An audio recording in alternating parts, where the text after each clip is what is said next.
Seigneur, notre Dieu, notre Père, nous voulons te bénir de tout notre cœur. En ce soir où tu veux encore nous instruire des grands mystères de ton amour et de ta sainte Eucharistie. Nous te remercions, tendre Père, de ce que par ta croix tu as sauvé et racheté l'humanité. Nous te rendons grâce et te bénissons parce que cette croix, tu l'as plantée dans ton Église. Et tu l'as rendue éternelle dans le mystère de ta sainte et divine Eucharistie. Le don de ton corps, de ton sang, de ton âme et de ta divinité à tous tes enfants. Seigneur, nous voulons te bénir et te remercier de tout notre cœur pour ce don immense, inouï, qui dépasse l'intelligence humaine, qui étonne les anges et les saints, et plonge dans l'adoration le cortège des élus.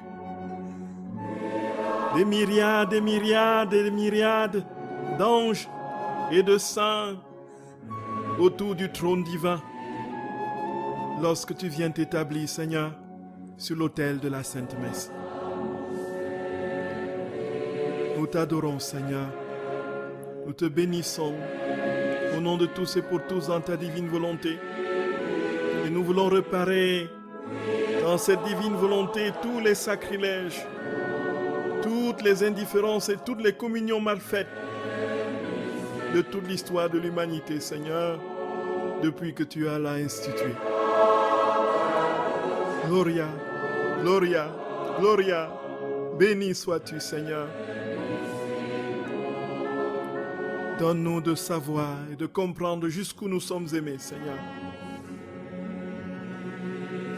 Jusqu'où tu as accepté de te faire petit et petit et petit et réduit dans le pain pour être notre nourriture.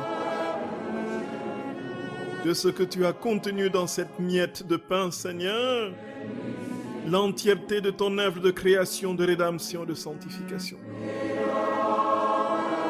Gloria, Gloria, Gloria. Nous te bénissons, Seigneur. Nous te bénissons de tout notre cœur. Et te demandons humblement pardon pour les messes mal célébrées, pour les communions mal faites de notre vie. Nous te demandons humblement pardon, Seigneur, de n'avoir pas su comprendre jusqu'où tu voulais que nous soyons des véritables hosties, des copies de ta vie au cœur de ce monde. Nous te bénissons, Seigneur. Jésus, nous t'adorons. Nous te remercions. Nous te bénissons. Qui est comme toi, magnifique en sainteté, auteur de prodiges. Seigneur, merci. Béni sois-tu, Seigneur. Nous voulons te confier cette tranche d'émission de ce soir, Seigneur, et te supplier humblement de nous accorder tes lumières, de nous permettre, ô Roi des siècles sans fin, de ne point nous éloigner de ce que tu veux nous dire et nous communiquer. Seigneur notre Roi, nous avons confiance en toi. Et nous voulons te prier pour toutes les personnes qui écouteront cette émission ce soir et demain. Et nous te rendons grâce, Jésus, parce que tu es le Dieu fidèle éternellement. Gloria, Gloria, Gloria. Jésus, nous avons confiance en toi. Que tous ceux, Seigneur, qui prêteront une oreille à nos balbutiements, sois saisi par ta divine présence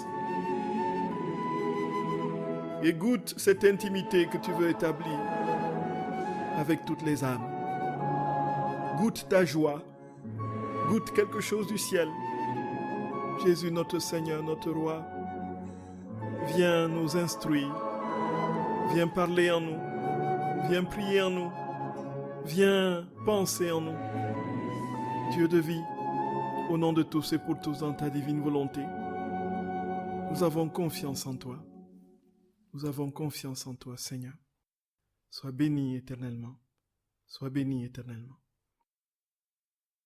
Frères et sœurs bien-aimés, dans le Seigneur, vous êtes sur la radio de la Divine Volonté, la radio de l'Association française Luisa Picaretta. Nous allons continuer aujourd'hui notre série sur l'Eucharistie, qui nous avait conduit la dernière fois à comprendre l'importance de la messe, à commencer à comprendre l'importance de la messe, lorsque nous avions introduit la messe de Saint Padre Pio, en lien avec ce que notre Seigneur avait magistralement enseigné à sa servante Luisa Picaretta, démontrant que la messe était le lieu par excellence où il manifestait la plénitude de sa gloire et de sa divine présence ici-bas, et qu'il n'y avait pas un autre lieu au-dessus de la messe qui soit capable de porter Dieu dans son immensité et dans l'immense sainteté, dans sa parfaite gloire. Et nous avons vu, frères et sœurs bien-aimés, à partir du témoignage du fils spirituel de Jean de Robert, du Père Padre Pio, Jean de Robert, que la messe était à mettre en lien, en parallèle, avec la chronologie de la passion de notre Seigneur. Le temps de la messe avait enseigné Padre Pio à ce fils spirituel de grand renom, du fait de sa proximité avec le Padre Pio, le Saint. Il avait justement enseigné à ce fils spirituel que la messe était à tout point la chronologie de la passion de notre très saint Seigneur. Nous allons le détailler aujourd'hui, frères et sœurs bien-aimés, et comprendre ce qui se passe pendant la messe, de manière surnaturelle. Nous avons évoqué l'aspect biblique, ensuite l'aspect des conciles et du catéchisme de l'Église catholique, et maintenant nous allons entrer dans les détails de l'aspect surnaturel de l'Eucharistie, ce qui se passe dans l'Eucharistie, frères et sœurs bien-aimés, pendant une messe, ce qui se déploie, ce que nous ne voyons pas, et que Saint Padre Pio nous décrit à merveille. Avant tout, frères et sœurs d'amour, nous allons nous confier à notre très sainte Mère, qui est toujours au pied de l'autel. Au nom du Père et du Fils et du Saint-Esprit. Amen. Notre Père qui es aux cieux, que ton nom soit sanctifié, que ton règne vienne, que ta volonté soit faite sur la terre comme au ciel. Donne-nous aujourd'hui notre pain de ce jour. Pardonne-nous nos offenses, comme nous pardonnons aussi à ceux qui nous ont offensés. Et ne nous laisse pas entrer en tentation, mais délivre-nous du mal. Je vous salue Marie, pleine de grâce. Le Seigneur est avec vous. Vous êtes bénie entre toutes les femmes, et Jésus, le fruit de vos entrailles, est béni. Sainte Marie, Mère de Dieu, priez pour nous pauvres pécheurs, maintenant et à l'heure de notre mort. Amen. Je vous salue Marie, pleine de grâce. Le Seigneur est avec vous. Vous êtes bénie entre toutes les femmes, et Jésus, le fruit de vos entrailles, est béni. Sainte Marie, Mère de Dieu, priez pour nous pauvres pécheurs, maintenant et à l'heure de notre mort. Amen. Je vous salue Marie, pleine de grâce. Le Seigneur est avec vous. Vous êtes bénie entre toutes les femmes, et Jésus, le fruit de vos entrailles, est béni. Sainte Marie, Mère de Dieu, priez pour nous pauvres pécheurs, maintenant et à l'heure de notre mort. Amen. Je vous salue Marie, pleine de grâce. Le Seigneur est avec vous. Vous êtes bénie entre toutes les femmes, et Jésus, le fruit de vos entrailles, est béni. Sainte Marie, Mère de Dieu, priez pour nous pauvres pécheurs, maintenant et à l'heure de notre mort. Amen. Je vous salue Marie, pleine de grâce. Le Seigneur est avec vous. Vous êtes bénie entre toutes les femmes, et Jésus, le fruit de vos entrailles, est béni. Sainte Marie, Mère de Dieu, priez pour nous pauvres pécheurs, maintenant et à l'heure de notre mort. Amen. Je vous salue Marie, pleine de grâce. Le Seigneur est avec vous. Vous êtes bénie entre toutes les femmes, et Jésus, le fruit de vos entrailles, est béni. Sainte Marie, Mère de Dieu, priez pour nos pauvres pécheurs, maintenant et à l'heure de notre mort. Amen. Je vous salue Marie, pleine de grâce. le Seigneur est avec vous. Vous êtes bénie entre toutes les femmes, et Jésus, le fruit de vos entrailles, est béni. Sainte Marie, Mère de Dieu, priez pour nos pauvres pécheurs, maintenant et à l'heure de notre mort. Amen. Je vous salue Marie, pleine de grâce. Le Seigneur est avec vous. Vous êtes bénie entre toutes les femmes, et Jésus, le fruit de vos entrailles, est béni. Sainte Marie, Mère de Dieu, priez pour nos pauvres pécheurs, maintenant et à l'heure de notre mort. Amen. Je vous salue Marie, pleine de grâce. Le Seigneur est avec vous. Vous êtes bénie entre toutes les femmes, et Jésus, le fruit de vos entrailles, est béni. Sainte Marie, Mère de Dieu, priez pour nos pauvres pécheurs, maintenant et à l'heure de notre mort. Amen. Je vous salue Marie, pleine de grâce. Le Seigneur est avec vous. Vous êtes bénie entre toutes les femmes, et Jésus, le fruit de vos entrailles, est béni. Sainte Marie, Mère de Dieu, priez pour nos pauvres pécheurs, maintenant et à l'heure de notre mort. Amen. Je vous salue Marie, pleine de grâce. Le Seigneur est avec vous. Vous êtes bénie entre toutes les femmes, et Jésus, le fruit de vos entrailles, est béni. Sainte Marie, Mère de Dieu, priez pour nos pauvres pécheurs, maintenant et à l'heure de notre mort. Amen. Gloire soit au Père et au Fils et au Saint-Esprit, comme il était au commencement, maintenant et toujours, et dans les siècles des siècles. Amen. Ô mon Jésus, pardonnez-nous nos péchés, préservez-nous du feu de l'enfer, et conduisez au ciel toutes les âmes, spécialement celles qui ont le plus besoin de votre sainte miséricorde. Ô Marie conçue sans péché, priez pour nous qui avons recours à vous. Viens, Esprit Saint, viens par la puissante intercession du cœur immaculé de Marie, ton épouse bien-aimée. Viens, Esprit Saint, viens par la puissante intercession du cœur immaculé de Marie, ton épouse bien-aimée. Viens, Esprit Saint, viens par la puissante intercession du cœur immaculé de Marie, ton épouse bien-aimée. Que par la miséricorde de Dieu, les âmes des fidèles trépassés reposent en paix. Amen. Au nom du Père et du Fils et du Saint-Esprit. Amen. Chers frères et sœurs bien-aimés dans le Seigneur, dont soyez les bienvenus sur la radio de la Divine Volonté, la radio de l'Association française Luisa Picaretta, dont nous allons, comme nous l'avons dit tout à l'heure, continuer avec la dimension spirituelle et surnaturelle, mystérique et mystique de la Sainte Eucharistie. Frères et sœurs bien-aimés, nous avions dit que le temps de l'Eucharistie était le temps où le ciel se réconciliait avec la terre, où l'univers entier disparaissait dans l'immensité de la gloire de Dieu, dans le temps d'une liturgie. Et nous avons dit, frères et sœurs bien-aimés, que Dieu, en une fraction de seconde, pouvait contenir toutes les œuvres de toute une éternité, faire rentrer toutes les œuvres de l'éternité dans une fraction de seconde, tout simplement parce qu'il n'y a pas de temps en lui. Donc il peut déployer son éternité en un instant, l'instant de l'homme.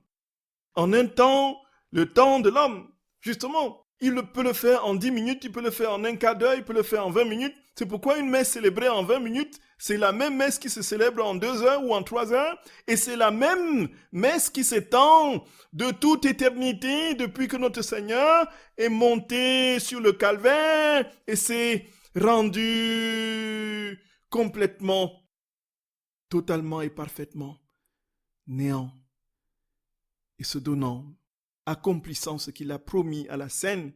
Prenez et mangez, ceci est mon corps.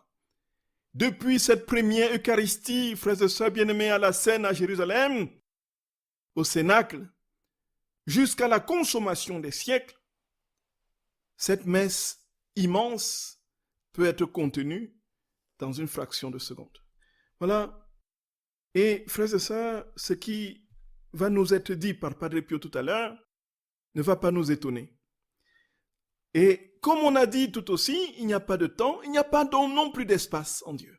Ce qui fait qu'il peut la messe célébrée dans une petite poche, comme les prisonniers, n'est-ce pas, au Vietnam, pour parler justement du cardinal Van Thuan, qui a célébré la messe justement dans la couverture. Le ciel est descendu dans les couvertures des prisonniers. Toute l'immensité du ciel est descendue. Il n'y a pas d'espace, il n'y a pas de temps en Dieu.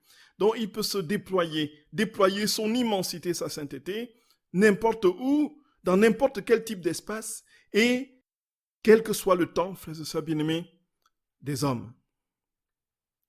Et voici la première considération. Et frères et sœurs bien-aimés, nous avons eu à parler très rapidement de Jean de Robert. Jean de Robert, c'est le fils spirituel de Padre Pio. C'est lui qui a le plus écrit sur lui. Et surtout, pas n'importe quoi, c'est lui qui a surtout décrit le mieux les états d'âme de Saint Padre Pio, son cheminement spirituel, à partir des lettres qu'il a adressées à ses différents confesseurs, plus particulièrement Saint Agostino de Saint Marco in Lamis et Benedetto de Saint Marco in Lamis, qui était son provincial. Et donc, à partir de ces lettres et à partir de nombreuses lettres que Padre Pio a rédigées au cours de sa vie à des fils et filles spirituels à San Giovanni Rotondo et à travers le monde, il a écrit une biographie complète, profonde, spirituelle de Padre Pio qui est contenue dans plus de 900 pages, Padre Pio transparent de Dieu. Frères et sœurs bien-aimés, il va, entre autres, ce qu'il n'a pas consigné dans ce livre, donner son témoignage, qui va consigner à la béatification de Padre Pio. En fait, c'est le témoignage de sa vie personnelle, de sa relation personnelle avec Padre Pio, qu'il est allé voir à San Giovanni Rotondo comme séminariste.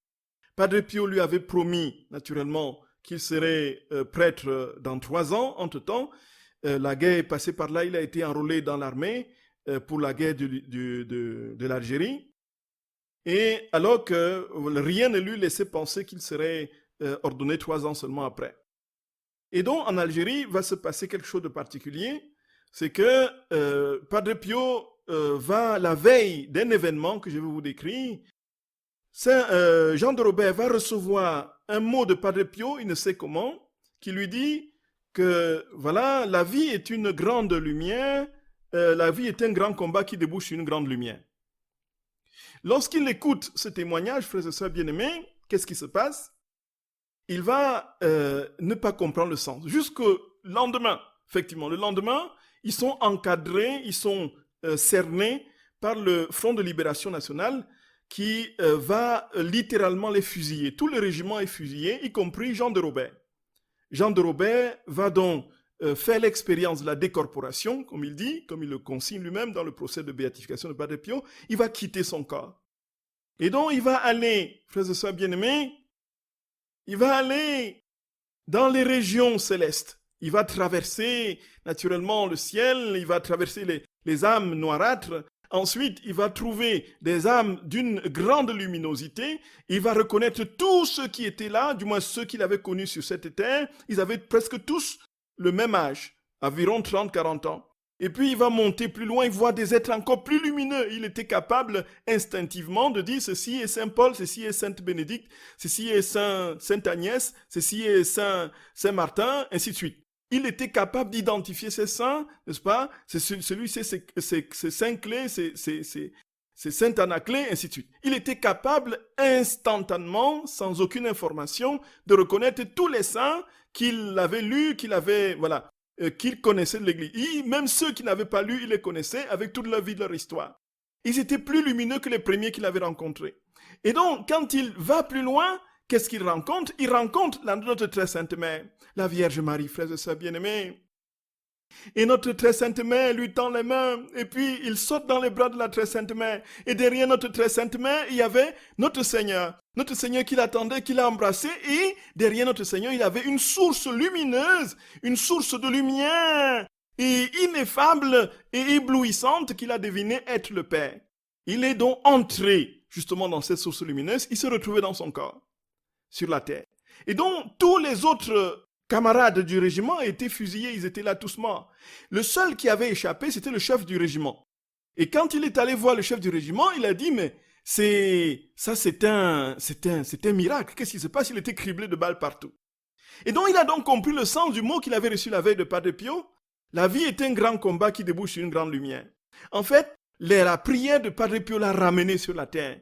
Et quand il est allé à San Giovanni Rotondo, après cela, quelque temps après, Padre Pio lui dit, oh mon fils, tu m'as fait courir, hein. C'était très beau là-haut. Tu voulais y rester, toi. Tu voulais y rester. Et c'est alors, frères et sœurs bien-aimés, que Padre Pio va lui donner un ensemble d'enseignements sur la messe. Et lui dit, mon fils, quand tu célèbres la messe, pense à la passion de Jésus. Et c'est alors qu'il va lui demander la grâce de pouvoir célébrer, lui aussi, comme Padre Pio célèbre. Et Padre Pio va lui donner l'autorisation, après un temps de prière, et c'est pendant qu'il va célébrer cette messe qu'il va vivre exactement, frères et sœurs bien-aimés, la passion de notre très saint Seigneur, comme il a vécu à Golgotha. Et c'est alors que Jean de Robert, frères et sœurs bien-aimés, dit que lorsqu'il est monté à la messe le lendemain, sa messe a duré 2 heures, 2 heures et demie, et la messe de Padre Pio, c'était l'échange, je vous ai dit la dernière fois, elle n'a duré que 20 minutes. C'était le temps habituel de sa propre messe à lui. Et voici ce qu'il va vivre, frères et sœurs bien-aimés. Il dit que quand il a commencé à l'offertoire, ça, c'était ce qu'on enseignait dans les séminaires il y a longtemps. Pour parler de la messe, on le mettait toujours en parallèle avec la passion, la mort et la résurrection de notre très saint Seigneur. Tout se déroule dans la messe, frères et sœurs bien-aimés. Et nous allons voir encore plus précisément, plus loin, dans l'hostie, ce qui se passe dans l'hostie, très concrètement. Ce que Jésus révèle à l'Usa Picaretta, c'est tout simplement renversant. On est loin de s'imaginer, frères et sœurs bien-aimés, ce qu'on va entendre de ce que Jésus dit, de ce qui se crée la messe lorsqu'il enseigne l'Usa Picaretta. Et ce faisant, quand Jean de Robert commence la célébration, au début, quand il présente l'offertoire, qu'est-ce qui va se passer? Il se rend compte que quelqu'un avance devant lui. Il voit quelqu'un avancer devant lui. Mais il dit, mais c'est pas possible. Il reconnaît Judas Iscariote. Frères et sœurs bien-aimés, ça donne la chair de poule. Ça donne la chair de poule. Il reconnaît Judas Iscariote. Judas Iscariote, au moment de l'offertoire, en fait, Padre Pio lui avait dit, l'offertoire, c'est l'arrestation de Jésus. Quand on arrête Jésus. Donc, au moment où le prêtre présente les offrandes, c'est le moment de l'arrestation de Jésus, frères et sœurs bien-aimés. Et où le fils s'offre à son père en disant, Père, voilà, me voici maintenant. L'heure est venue. Glorifie ton fils. L'heure est venue. Et là, qui vient? C'est Judas le traître. Il vient, Jean de Robert l'a vu pendant sa messe, venir l'embrasser. Le baiser de Judas. Il a reçu le baiser de Judas à la préface. Et donc, c'est en ce moment, frères et sœurs bien-aimés, que la grande entrée dans le mystère du calvaire commence.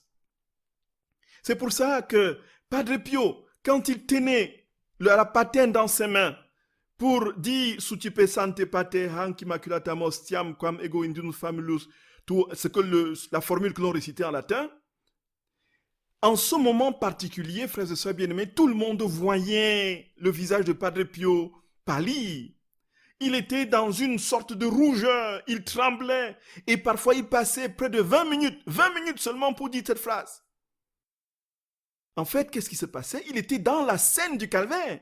Et puisque dans l'acte unique et éternel de Dieu, il n'y a tous ces actes, tout ce qui s'est passé ne disparaît pas, il vivait pleinement et parfaitement ce moment où Jésus était en train, dans le jardin de Gethsémani, en train de vivre la trahison de Judas, qui venait vers lui et qui amenait avec lui les gardes pour arrêter Jésus. C'est fou, frères et sœurs bien-aimés. Et donc, cette préface, frères et sœurs bien-aimés, Jésus adresse à son Père son fiat. Oui, me voici, Père. Maintenant, tu peux, voilà, l'heure est arrivée. Et il le remercie d'avoir permis qu'il atteigne cette heure-là. Et nous pouvons établir le lien avec Jean au chapitre 17, la prière sacerdotale de Jésus.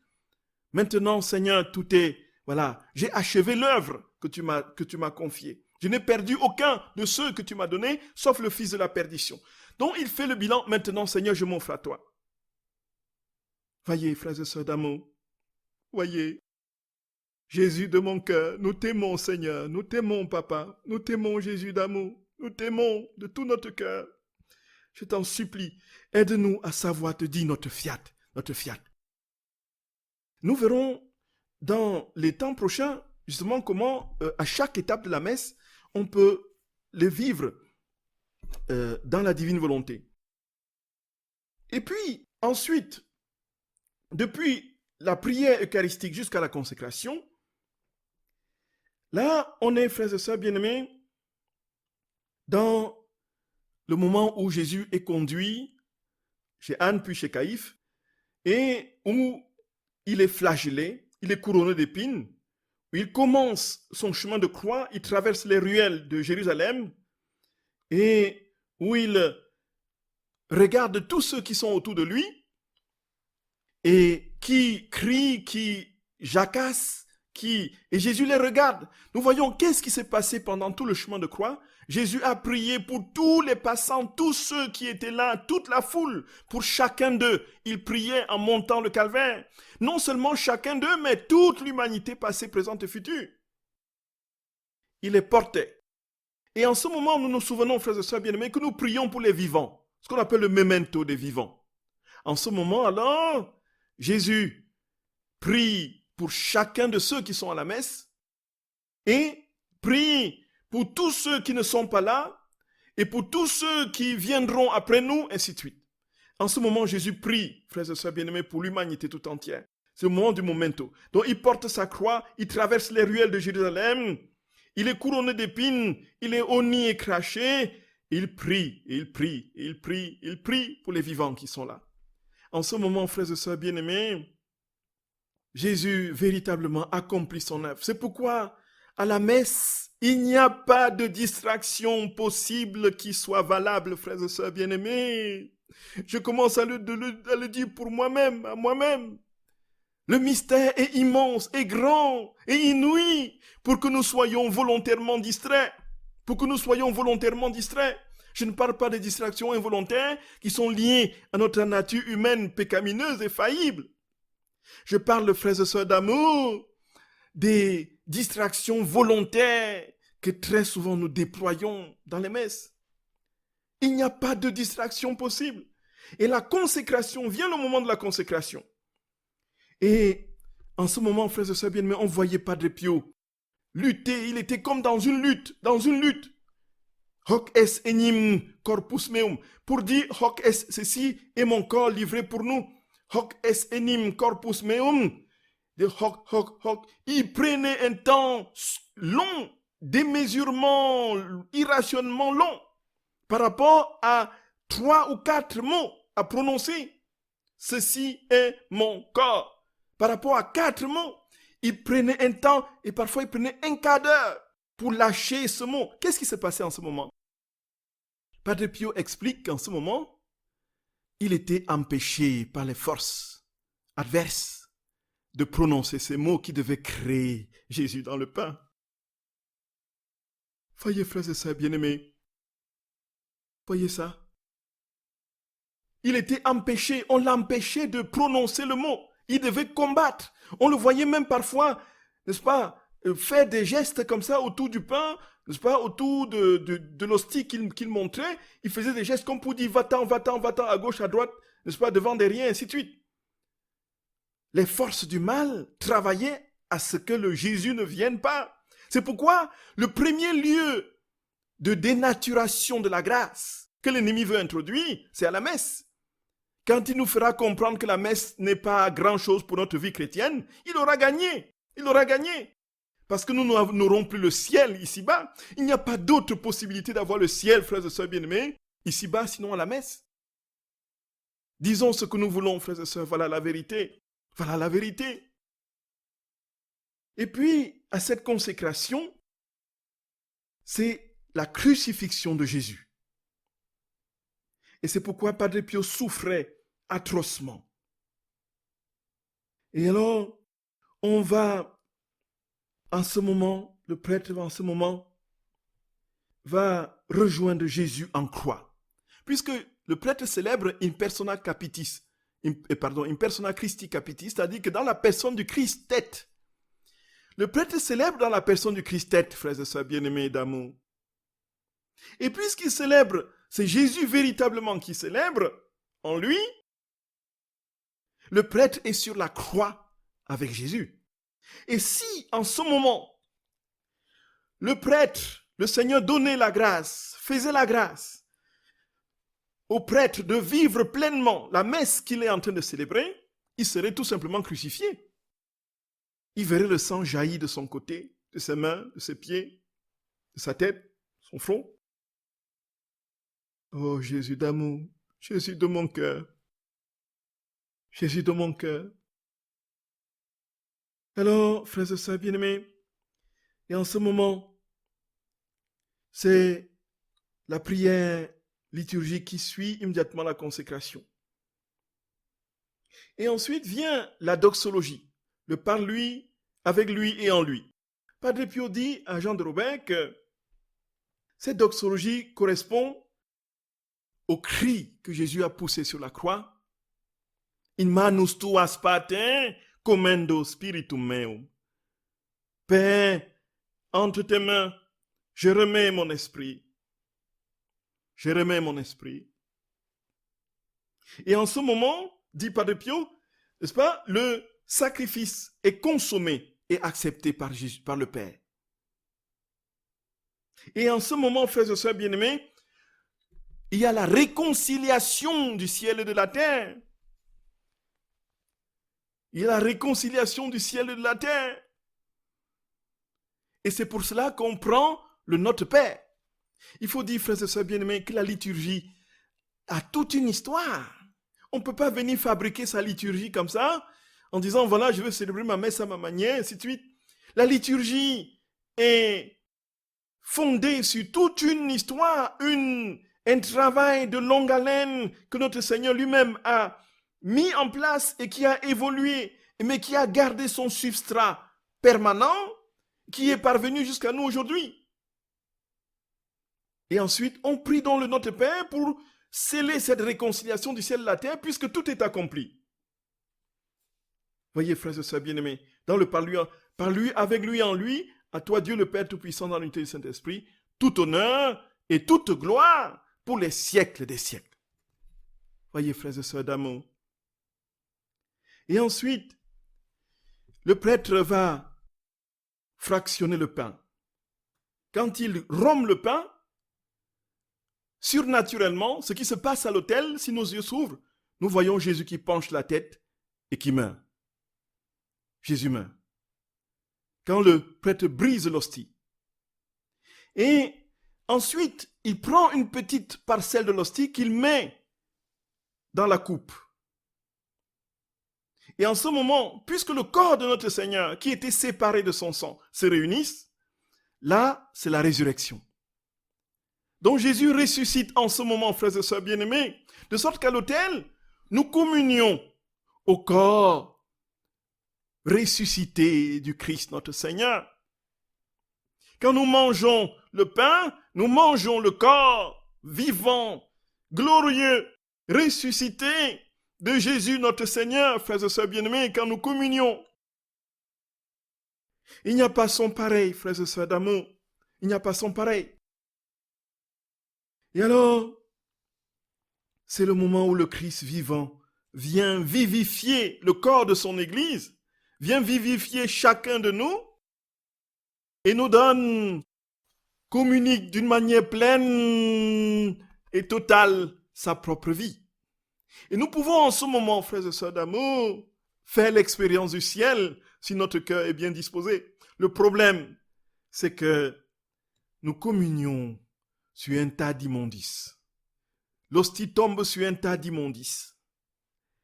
Et cette hostie, frères et sœurs bien-aimés, Jésus très vite s'empresse pour s'en aller, parce qu'il ne trouve pas d'accueil.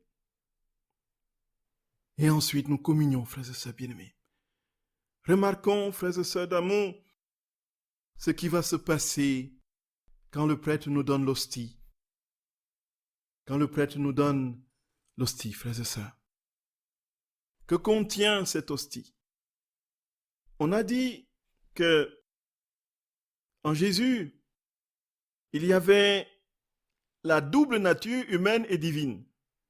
Il était homme et Dieu. Puisqu'il vient totalement dans son corps, son sang, son âme et sa divinité, c'est Jésus, homme et Dieu, qui se donne à nous dans l'hostie. Donc nous communions au corps de notre Seigneur, vivant dans sa chair glorieuse, et nous buvons à son sang. Et ensuite, frères et sœurs d'amour, nous participons à sa divinité, puisqu'il nous communique sa divinité. Nous mangeons le corps, le sang, l'âme et la divinité de notre Seigneur. Et c'est pourquoi les miracles eucharistiques qui se multiplient manifestent des corps humains, des parties du corps humain. Les miracles eucharistiques, des cœurs, n'est-ce pas, qui battent, ainsi de suite, sont nombreux. C'est vraiment la chair, le corps de notre Seigneur. Mais c'est aussi sa vie divine, sa plénitude de sa vie divine. Et frères et sœurs bien-aimés, Luther avait dit qu'il y a 3 captivités, les captivités babyloniennes de l'Église. Quand il faisait sa réforme au XVIe siècle, il disait que la première captivité, c'est, n'est-ce pas, considérer la messe comme un sacrifice. La deuxième captivité, c'est le fait que l'Église romaine considère que la communion ne doit se prendre que sous une seule espèce, le refus de la communion sous les 2 espèces. Et sur ce point particulier, frères et sœurs bien-aimés, il s'agit pour nous de comprendre que quand Jésus est en son corps, dans sa chair, il y a aussi son sang. Il ne peut pas être corps sans son sang, il ne peut pas être vivant s'il n'a pas de sang.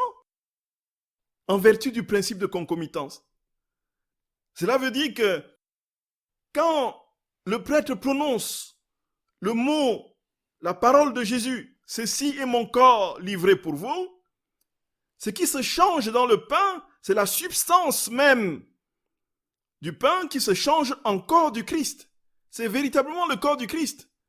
Ce n'est pas le sang du Christ dans le principe, mais en vertu du principe de concomitance. Puisque le corps ne peut pas vivre sans le sang, nous communions en même temps lorsque nous prenons l'hostie, même sans le sang de Jésus, nous communions au corps et au sang de Jésus. De même, quand le prêtre prononce la parole de consécration sur le vin pour qu'il devienne le sang du Christ, c'est véritablement le sang du Christ dans la vertu performative de la transformation du vin en sang du Christ. C'est le sang du Christ, c'est uniquement le sang dans le principe. Mais en vertu du principe de concomitance, ça veut dire quoi? Ça veut dire que puisque le sang ne peut pas vivre, ne peut pas surnager dans l'air, le sang est toujours dans un corps, le sang est toujours avec le corps. Si nous buvons le sang de notre Seigneur, nous mangeons aussi son corps. Donc c'est pourquoi les discussions autour du fait de communier sous une seule espèce ou sur 2 espèces n'a pas forcément d'importance dans la mesure où, frères et sœurs bien-aimés, Jésus se donne pleinement tout entier dans chaque aspect du sacrement. Il est pleinement corps et sang dans l'hostie, il est pleinement corps et sang dans le vin, devenu son sang.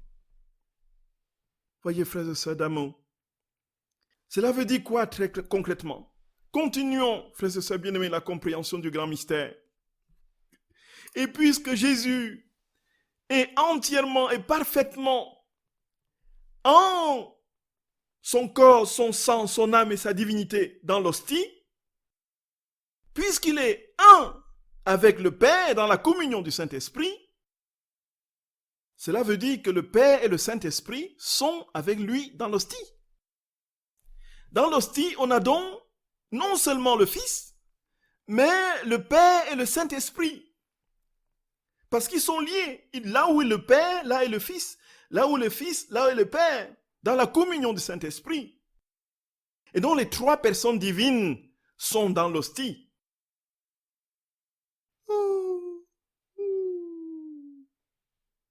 Et si la Trinité est dans l'hostie, frères et sœurs d'amour, cela veut dire que la Trinité s'établit dans sa vie divine, dans son royaume. Là où est la Trinité, là est le royaume de la divine volonté. Donc toute la divine volonté est communiquée dans l'hostie. Et là où est le royaume, là où est la Trinité, là il y a la création belle qu'il a faite. Donc dans l'hostie, il y a la création. Il y a les œuvres de la rédemption, tous les actes que Jésus a posés, il les pose. Il les a posés, ce n'est pas parti, cela ne s'est pas évanoui, puisque tout est éternel en lui, tout est contenu dans la Trinité, et puisque la Trinité est dans l'hostie, toutes les œuvres de la rédemption sont dans l'hostie.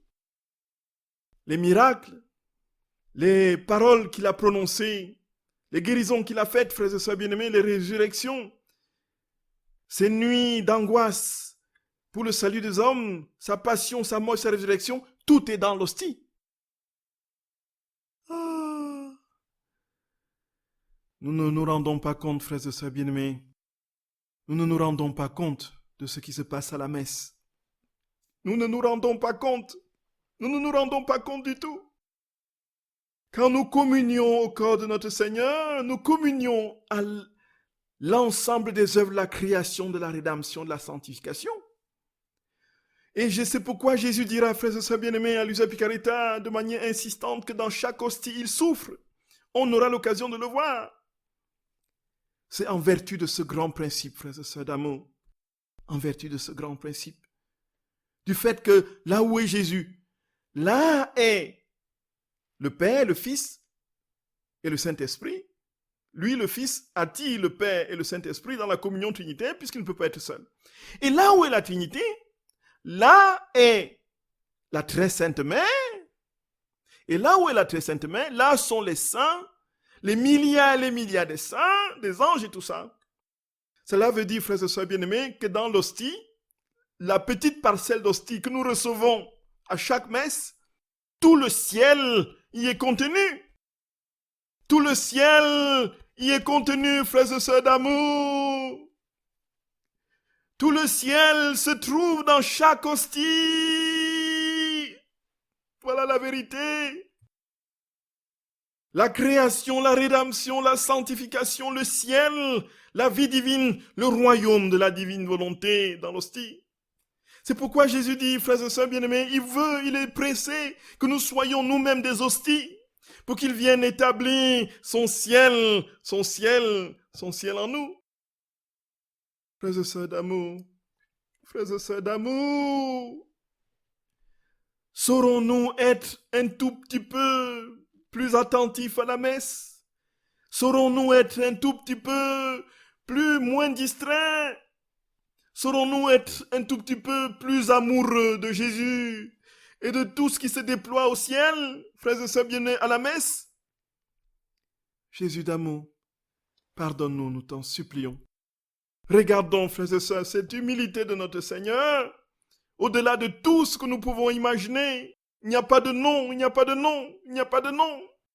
Jésus qui ramasse le ciel, qui mobilise la création, la rédemption, la sanctification, les saints, le ciel, pour venir les placer dans une hostie, pour que tu consommes le ciel, que tu consommes la vie divine et que tu t'établisses dans ce royaume. Ton ingratitude ne peut que lui faire mal, et il souffre. Notre ingratitude ne peut que lui faire mal, frères et sœurs d'amour. Notre ingratitude ne peut que lui faire mal. Jésus souffre parce que son amour est suffoqué. Contemplons son humilité, frères et sœurs d'amour. Contemplons son humilité. Vous pouvez poser vos questions au numéro habituel. À tout à l'heure, frères et sœurs d'amour, pour la suite.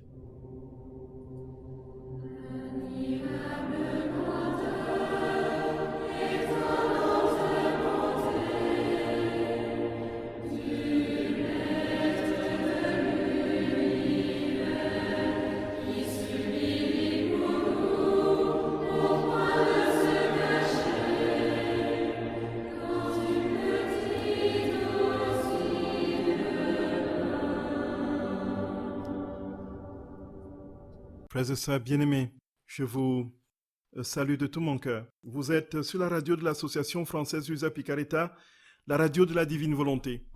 Frères et sœurs d'amour, nous disions tout à l'heure qu'il y avait des grands mystères d'une sublimité inouïe dans le sacrement de l'Eucharistie que nous ignorons malheureusement, frères et sœurs d'amour.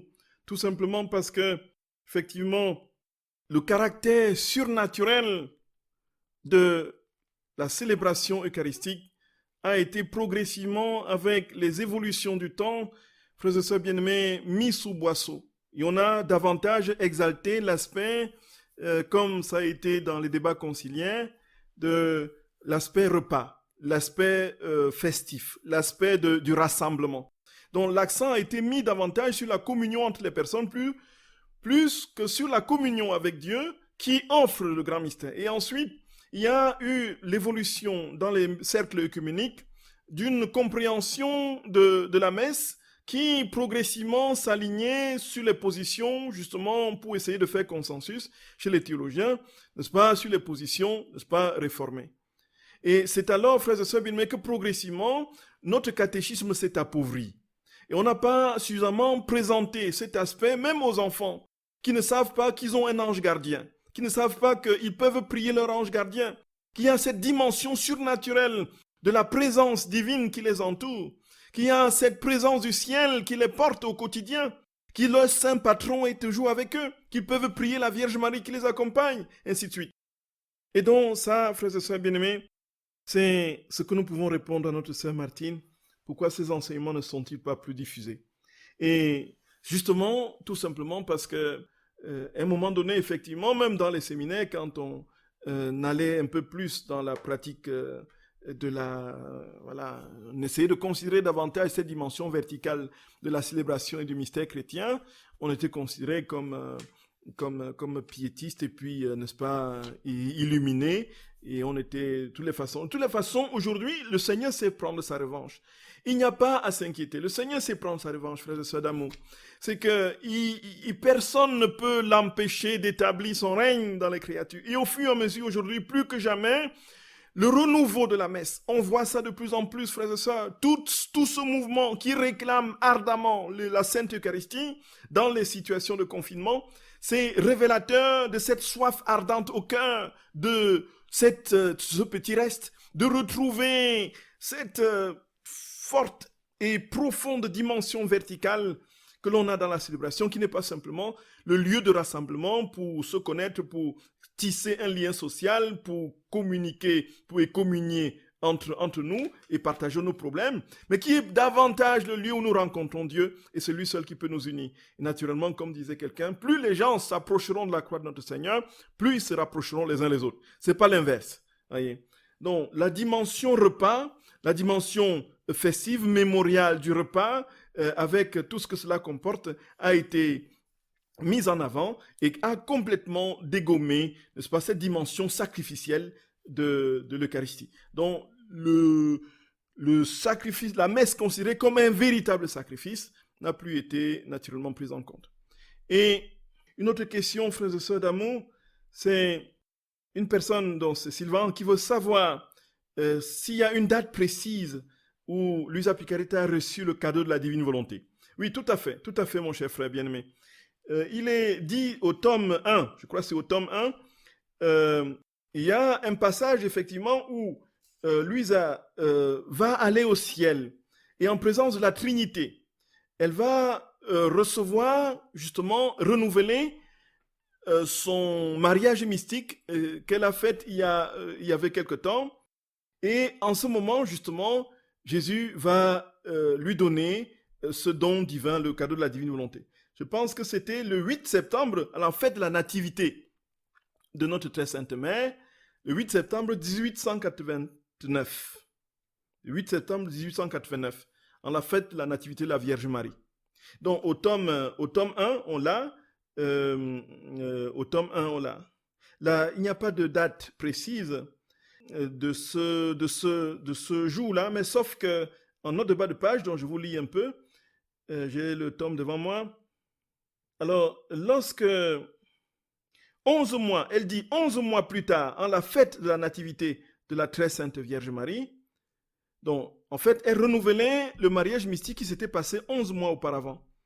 Jésus voulait pour ce mariage l'ascension des 3 personnes divines. Il présenta un anneau de 3 pierres précieuses, une blanche, une rouge et une verte. Et il le donna au Père qui bénit cet anneau et le redonna à son Fils. le Saint-Esprit tint ma main droite et Jésus plaça l'anneau à son annulaire.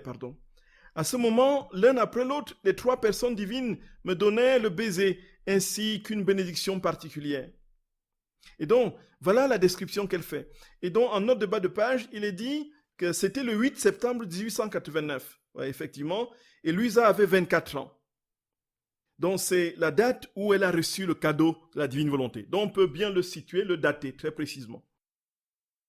Et une autre personne qui demande comment est-ce que nous pouvons, quelle est la différence entre les passions, les heures de la passion et les rondes. Bon, il faut dire que les heures de la passion, c'est les rondes de la souffrance, de la passion, de la mort de notre Seigneur. Les heures de la passion, en fait, c'est le principe des rondes, c'est que nous entrons en Jésus et au nom de tous et pour tous, dans sa vie divine qui nous est communiquée, nous le remercions, nous lui rendons grâce, nous le bénissons et nous réparons. Et c'est ce que fait Louisa tout le long des rondes. En fait, nous entrons avec Louisa dans la passion, dans la vie divine, dans l'humanité de Jésus. Nous lui disons merci au nom de tous et pour tous. Nous lui rendons grâce, nous le bénissons, nous l'adorons et nous réparons au nom de tous et pour tous avec sa propre personne, dans sa propre personne, avec sa propre voix. C'est ça les rondes en fait. Et donc les 24 heures de la passion, c'est les rondes de la passion de notre Seigneur. Et voilà, frères et sœurs bien-aimés. Donc les passions, les 24 heures de la passion, c'est les rondes de la souffrance, de la passion, de la mort de notre Seigneur. Donc c'est exactement ça. Et donc quand nous méditons les heures de la passion, mettons-nous à la place de Louisa en ce moment. Mettons-nous dans la position de Louisa, faisons nôtre les mots de Louisa, les paroles de Louisa, qui bénit, répare et rend grâce au nom de tous et pour tous, dans la personne même de Jésus, dans son acte unique et éternel. Voyez. Et puis, il y a une autre question. Personne qui veut savoir comment est-ce qu'on peut devenir hostie pour Jésus. Frères et sœurs bien-aimés, il y a ceci de particulier, frères et sœurs d'amour. C'est que Jésus nous dit que dans la divine volonté, on aura l'occasion de le dire dans les prochaines émissions sur l'Eucharistie, que progressivement l'hostie que nous recevons à la messe, ça ne peut pas lui donner action de grâce, satisfaction, réparation, amour, adoration, puisque c'est juste du pain. Les accidents, il est prisonnier dans le pain. Voilà, c'est ça en fait. La substance du pain s'en est allée, il a pris la place de la substance du pain. Et puis, alors en ce moment, frères et sœurs d'amour, il est resté prisonnier. Et le pain ne peut pas lui dire merci. Il veut que ce soit, à la place du pain, ce soit l'âme humaine. Donc la vie dans la divine volonté nous procure ce statut d'hostie vivante, du fait que Jésus venant prendre possession, puisque dans la divine volonté, c'est cette union substantielle qu'il veut établir avec l'âme telle qu'il le vit dans l'Eucharistie. Jésus dans l'Eucharistie, frères et sœurs d'amour, est tout entier, corps, sang, âme et divinité. Il veut être aussi en nos âmes, corps, sang, âme et divinité, qu'il n'y ait plus de différence entre lui et nous, que nos âmes soient absorbées entièrement en lui, constituent les accidents de sa présence, comme le pain l'est. Il ne sera donc plus enfermé dans les tabernacles, il sera vivant dans les âmes humaines qui lui rendront grâce, qui le béniront, qui l'adoreront, qui lui donneront toutes sortes de réparations, ce que le pain ne peut pas faire. Et ça, frères et sœurs bien-aimés, on va l'expliquer plus amplement avec les paroles même que Jésus a prononcées, a dites à Louisa à ce sujet. C'est inouï, frères et sœurs d'amour. C'est au-delà de tout ce que nous pouvons imaginer. C'est inouï. Et alors, devenir hostie vivante, c'est être entrer toujours plus dans la vie de Dieu, la divine volonté. Laisser la divine volonté couler en nous. Laisser la divine volonté prendre toute la place en nous. Et au fur et à mesure, frères et sœurs bien-aimés, il ne restera plus de place pour notre jeu, pour notre moi, pour notre volonté propre. Et notre âme progressivement deviendra une hostie vivante. Voyez ça, frères et sœurs d'amour. C'est inouï. C'est inouï. Et jusqu'au jour où nous serons totalement hosties, quand il s'établira pleinement, parfaitement dans les âmes. Et puis, il y a une autre question qui veut savoir comment expliquer aux enfants le vrai sens de l'Eucharistie. Effectivement, frères et sœurs d'amour, il suffit de leur dire, les enfants, il n'y a pas plus perméable à la grâce que les enfants. Il n'y a pas plus disposé au surnaturel que les enfants. Les enfants comprennent infiniment plus rapidement que les adultes. Il suffit de leur dire, voilà, regarde, c'est Jésus qui est sur l'autel. Quand le prêtre présente l'hostie, c'est Jésus qui est crucifié. C'est quand l'enfant, frères et sœurs bien-aimés, est disposé, la grâce lui est donnée.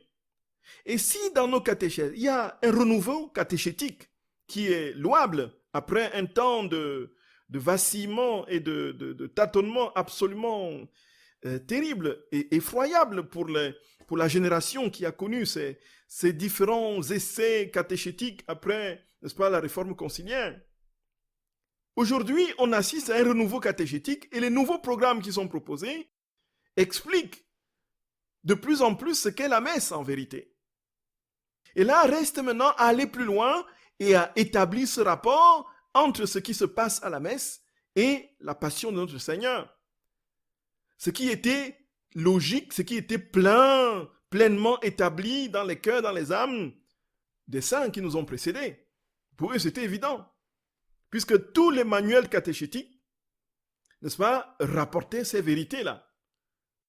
Le renouveau de la catéchèse, frères et sœurs bien-aimés, met l'accent davantage sur la dimension de la communion avec le Seigneur, cet aspect vertical qu'un ensemble d'idéologies a tenté de dégommer dans la pratique chrétienne et surtout dans la liturgie eucharistique. Donc c'est en train de revenir. Donc on explique aux enfants tout simplement, et je pense qu'ils sont encore infiniment plus disposés, plus ouverts à la grâce pour vivre pleinement ce qu'on leur explique. J'ai des témoignages de personnes impressionnamment qui racontent comment les petits-enfants, il y a certains petits-enfants qui célèbrent les messes, qui imitent la célébration du prêtre quasi quotidiennement, qui jouent à la messe tout le temps. Mais n'est-ce pas l'œuvre de la grâce? N'est-ce pas l'œuvre de la grâce? Et si on met un peu l'accent pour dire vraiment Jésus est là, il t'aime, et puis quand tu vas à la messe, c'est vraiment lui que tu rencontres, il n'a pas besoin de plus d'explications. Seigneur agit. Et puis il y a une question qui demande pourquoi les prêtres ne nous parlent pas de notre divinisation et que la parole prononcée par le prêtre, comme cette eau se mêle au vin pour le sacrement de l'alliance, puissions-nous être unis à la divinité de celui qui nous a pris notre humanité, ne soit pas prononcée à voix haute. Donc en fait, ce sont des secrètes. Ce sont dans la liturgie, c'est des paroles qui sont prononcées à voix basse, en fait. À voix basse. Je n'ai pas trop la raison pour laquelle c'est prononcé à voix basse. C'est comme ça. Donc, les prêtres qui le prononcent à voix basse sont conformes à la prescription liturgique. Maintenant, pourquoi c'est prononcé à voix basse? Parce qu'il y a c'est toute une histoire, la liturgie. C'est pourquoi c'est toute une discipline en théologie. Pour cette question précisément, je ne sais pas pourquoi c'est prononcé seulement à voix basse. Et il y a une autre question. Donc, est-il préférable de recevoir la communion dans la bouche? Ouais. La question qui fâche. La question qui fâche. Frères et sœurs bien-aimés, donc, c'est toute une histoire. Il y a une thèse qui a été soutenue à Rome de près de 1000 pages sur la communion dans la bouche ou la communion dans la main. Voilà. Donc, et ça agite le monde chrétien aujourd'hui, d'autant plus que les prescriptions du Covid nous empêchent effectivement de communier comme on veut, puisqu'on a des directives très précises de nos évêques, de prendre les mesures qu'il faut pour sanitaires qu'il faut pour éviter justement toute contagion. Donc, dans la progression, il faut dire que la communion dans la bouche a été la norme depuis les premiers instants jusqu'à l'époque du Concile, où progressivement il y avait des exceptions qui étaient mise très clairement en lumière dans certains cas exceptionnels, sans que ce soit généralisé. Donc, quand on regarde même très concrètement les textes originels, il est dit que la communion, en fait, la communion, c'est la communion, n'est-ce pas, l'exception, c'est la communion dans la main. Voilà, c'était ça jusqu'ici. Bon, progressivement, l'exception est devenue la règle et, naturellement, la situation actuelle a fait que nous sommes aujourd'hui dans cette impossibilité de communier dans la bouche, tout simplement parce que, tout simplement à cause de la situation sanitaire. Voilà. Mais dans la réforme conciliaire, il y a eu des recherches justement des théologiens qui avaient pour souci de retrouver les pratiques des origines.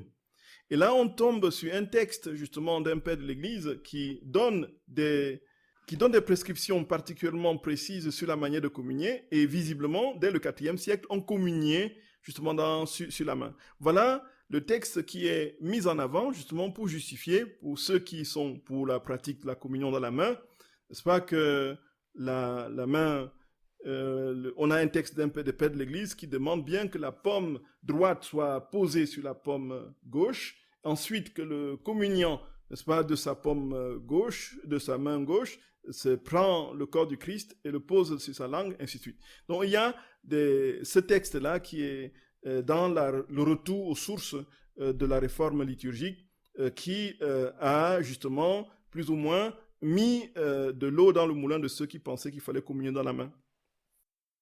Alors, frères et sœurs bien-aimés, en définitive, que faut-il penser?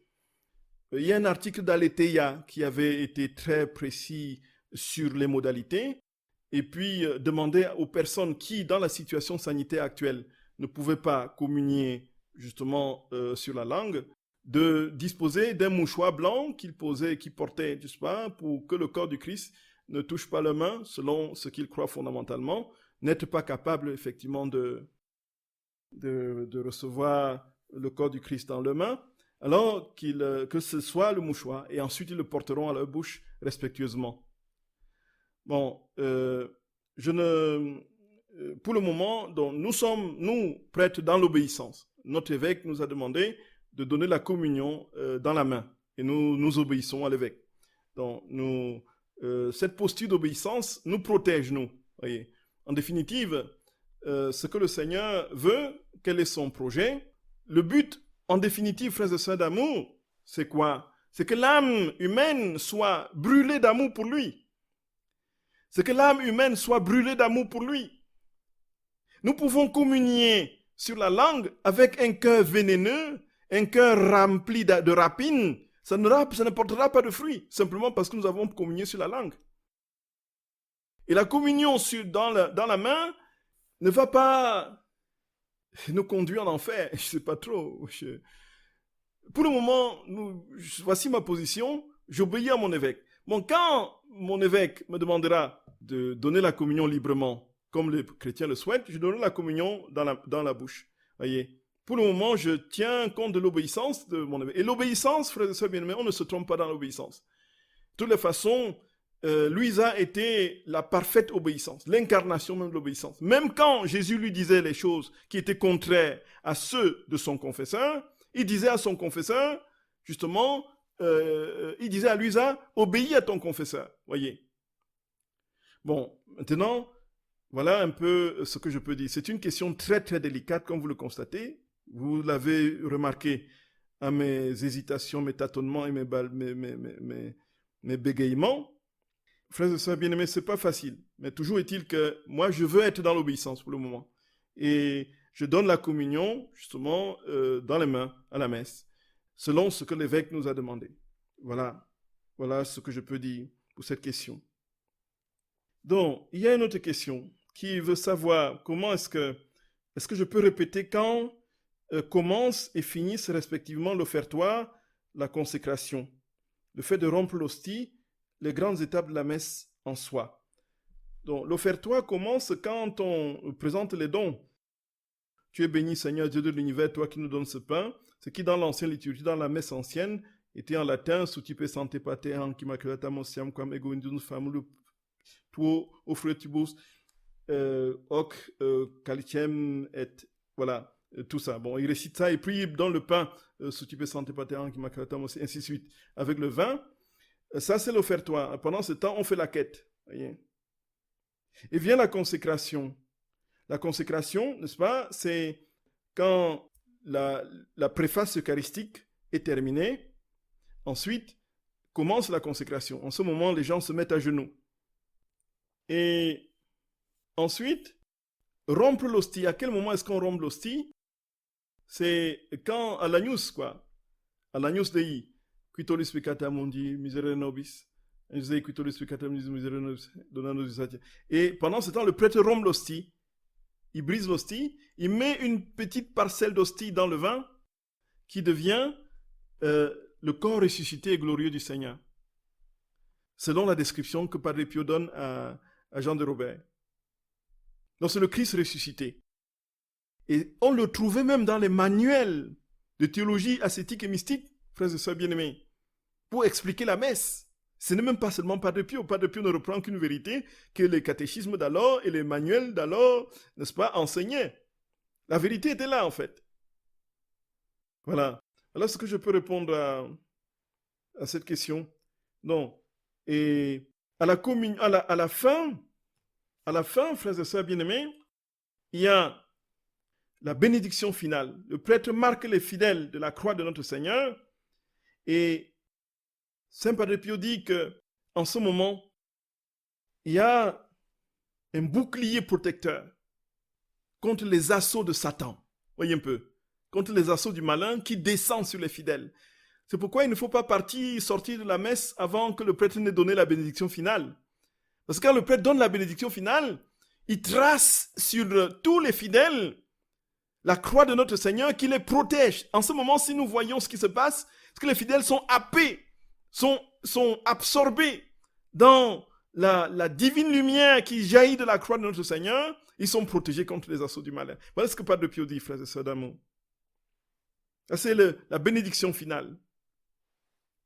Et alors, il y a une autre question qui veut savoir, donc, la prière, comme cette eau se mêle au vin, est-ce que cette prière ne peut pas être le moment de l'offrande de notre volonté propre que le Seigneur... Voilà, tout à fait. Donc, il y a différents moments où nous allons, frères et sœurs bien-aimés, parcourir les attitudes à avoir pendant la messe dans la divine volonté.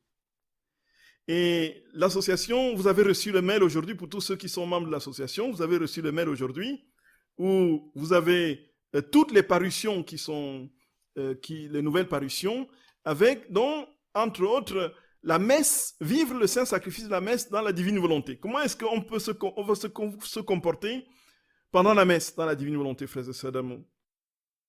C'est ça, en fait. Comment on va se comporter pendant la messe? Et dans chaque étape, effectivement, induit un comportement, une prière, une offrande.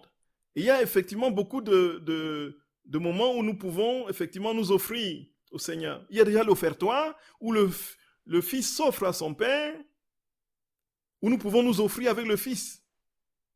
Il y a effectivement le moment où le prêtre dit, comme cette eau se mêle au vin pour le sacrement de l'Alliance, puissons-nous être unis à la divinité de celui qui a pris notre humanité. Normalement, il le prononce à voix basse. Mais s'il le prononce à voix haute, ça peut être aussi le moment, effectivement, où nous nous unissions, selon la prière, à la divinité de notre Seigneur. Ou l'humanité, notre humanité, donc ça veut dire notre volonté propre, et tout ce que nous sommes humainement, s'unit à la vie divine. Voyez ça, frères et sœurs d'amour. Voyez ça. Voilà un peu comment les choses se présentent. Voilà un peu comment les choses se présentent. Et de même aussi, quand le prêtre élève l'hostie, Jésus est crucifié en ce moment, nous pouvons nous aussi crucifier notre volonté avec Jésus. Voyez? Nous pouvons mettre notre volonté sur la croix et nous offrir. Donc il y a différents moments où nous pouvons nous offrir dans l'Eucharistie. Et quand nous recevons le corps de notre Seigneur, quand nous communions, nous pouvons de nouveau, frères et sœurs d'amour, lui offrir notre volonté quand nous l'avons communié, puisqu'il s'est offert totalement et parfaitement à nous. Nous pouvons lui dire, Seigneur, je m'offre aussi à toi parfaitement. Je te dis mon fiat. Et je m'abandonne entre tes mains. Voyez ça, frères et sœurs d'amour. Ceci dit, frères et sœurs bien-aimés, que notre Seigneur nous garde dans sa paix. Oui, Jésus, nous avons confiance en toi. Nous te bénissons de tout notre cœur.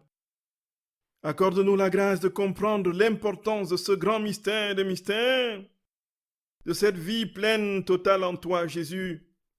Et accorde-nous de ne jamais, frères et sœurs bien-aimés, douter de ta présence, non seulement dans l'Eucharistie, mais dans nos vies, où tu veux t'établir définitivement et pleinement.